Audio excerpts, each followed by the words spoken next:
ये कहानी रायपुर की जंगल की है। कालू, अरे ओ कालू, जल्दी उठो और जाकर जंगल से लकड़ियाँ लाओ। हमारे घर की छत पूरी तरह से टूट गई है। अगर बरसात होगी तो हम कहाँ जाएंगे? सुंदरी, इससे अच्छा तो मैं तुमसे शादी ही ना करता। तुम जब देखो तब कालू कालू लगाए रहती हो।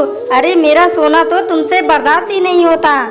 किस्मत तो मेरी खराब थी जो मेरी माँ ने तुम जैसे आलसी और आवारा कौवे से शादी कर दी। अरे मेरा नहीं तो अपने छोटे से बच्चे के बारे में सोच लो। लकड़ियाँ लाकर अपने घर की छत को मरम्मत कर लो, नहीं तो मरेंगे हम सब इस बारिश में इस घर के नीचे दबकर।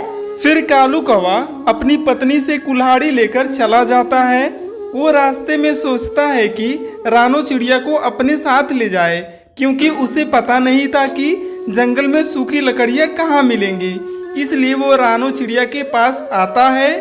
सुनो रानो चिड़िया, मैं जंगल में सूखी लकड़ियाँ लेने जा रहा हूँ। मेरे घर की छत टूट गई है, क्या तुम भी चलोगी मेरे साथ? हाँ कालू भैया, मेरे घर की छत तो ठीक है, लेकिन मेरी खिड़की टूट गई है, इसलिए मुझे अपनी खिड़की ठीक करनी है। फिर रानो चिड़िया भी कालू कौवे के साथ लकड़ियाँ लेने चली जाती है। वो दोनों उड़ते उड़ते दूर पहुंच जाते हैं। तब वो दोनों एक पेड़ पर बैठ जाते हैं।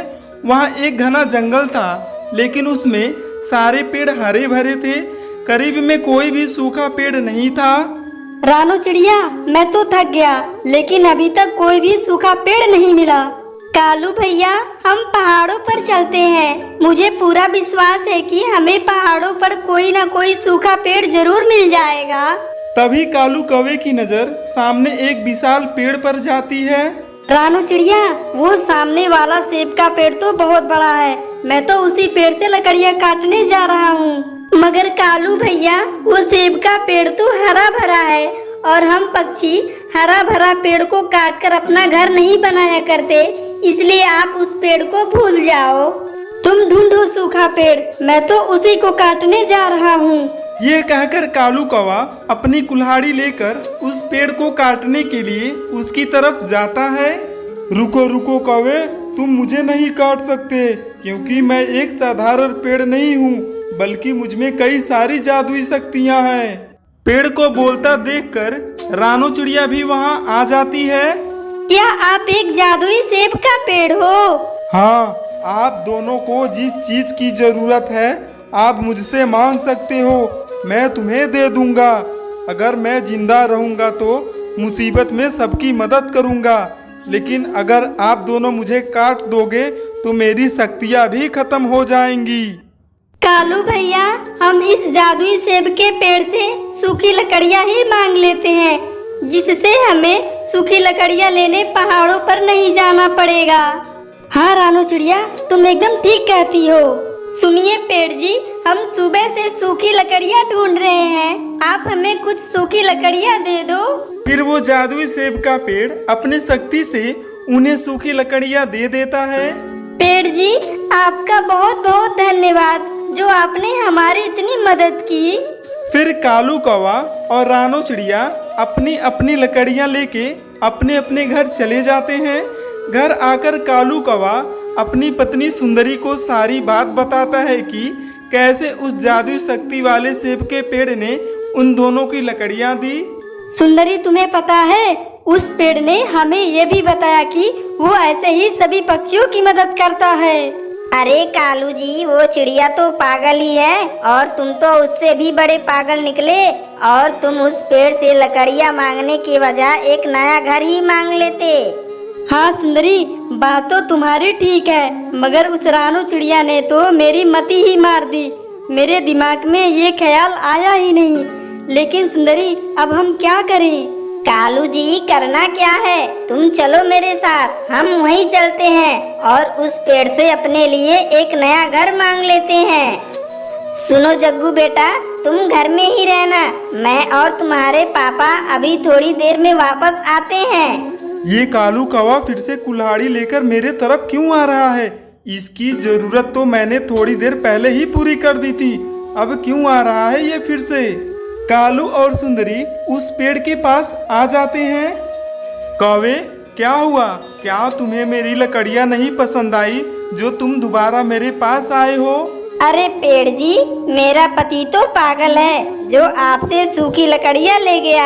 आप ऐसा करो, आप हमें एक नया घर दे दो जिससे हम अपने परिवार के साथ रह सकें। ये तो लालच है और मैं लालची पक्षी की मदद नहीं करता।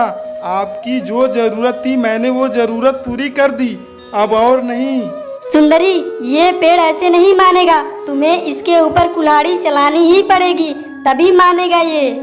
तो फिर कालू तुम देखते क्या हो, तुम काट दो इस जादुई सेब के पेड़ को। नहीं नहीं, आप ऐसा मत करो, मैं तो दूसरे पक्षी की मदद करता हूँ। मैंने तुम्हारी भी तो मदद की है, तुम मुझे क्यों काट रहे हो? तभी रानू चिड़िया वहाँ पर आ जाती है। कालू, सुंदरी, तुम दोनों ये क्या कर रहे हो? इस पेड़ ने हमारी पहले ही मदद कर दी है, इसलिए तुम इसे मत काटो। तुम जानती हो ना लालच कितनी बुरी बला होती है। देख रानू, तू चुपचाप यहाँ से निकल जा, वरना तुम्हें भी इस पेड़ के साथ काट दूंगा। चिड़िया, ये लालची कौवा यहाँ से घर लिए बिना नहीं जाने वाला। तो ठीक है फिर कौवे, तुम जाओ घर पर, जाकर देखो तुम्हारा पुराना वाला घर नए घर में बदल गया। और हाँ, अब तुम यहाँ दोबारा कभी मत आना। ये सुनकर सुंदरी और कालू बहुत खुश होते हैं और खुशी खुशी घर जाते हैं। जब वो दोनों घर जाते हैं तो देखते हैं कि उनका नया घर तैयार था, जिसे देखकर सुंदरी कौवी खुशी के मारे पागल हुए जा रही थी। कालू जी, देखा, मैं तुमसे ज्यादा समझदार हूँ। तुमने उस पेड़ से सूखी लकड़ियाँ ली थी और मैंने तो उस पेड़ से नया घर ही ले लिया। अब मुझे घर के छत की मरम्मत करने की भी कोई जरूरत नहीं। बरसात, अब तुम आ जाओ, अब हम तैयार हैं। वहीं दूसरी तरफ वो पेड़ रानू चिड़िया से कहता है, चिड़िया, तुम बहुत अच्छी और नेक दिल वाली चिड़िया हो, इसलिए मैं तुम्हें कुछ देना चाहता हूँ। ये लो जादुई सेब का घर। इस घर में हर चीज मौजूद है जिसकी तुम्हें जरूरत है, और ये घर जादुई सेब का घर है। ये तुम्हें हर परेशानी से बचाएगा। फिर रानू चिड़िया खुशी खुशी इस जादुई सेब के घर में जाती है और वो सेब का घर हवा में उड़ता हुआ रानू चिड़िया के पेड़ के पास आ जाता है। फिर ऐसे ही कुछ दिन बीत जाते हैं और एक दिन तेज बारिश शुरू हो जाती है। तभी कालू और सुंदरी कवि अपने बेटे के साथ घर में बैठे हुए थे। तभी अचानक से तेज बारिश की वजह से उन लोगों का घर टूट जाता है। वहीं दूसरी तरफ रानू चिड़िया जादुई सेब के घर में बैठकर आराम से बारिश का मजे ले रही थी। उसका घर बिल्कुल भी नहीं टूटता, लेकिन कालू और सुंदरी ने लालच किया था, इसलिए उनको लालच की सजा मिल जाती है।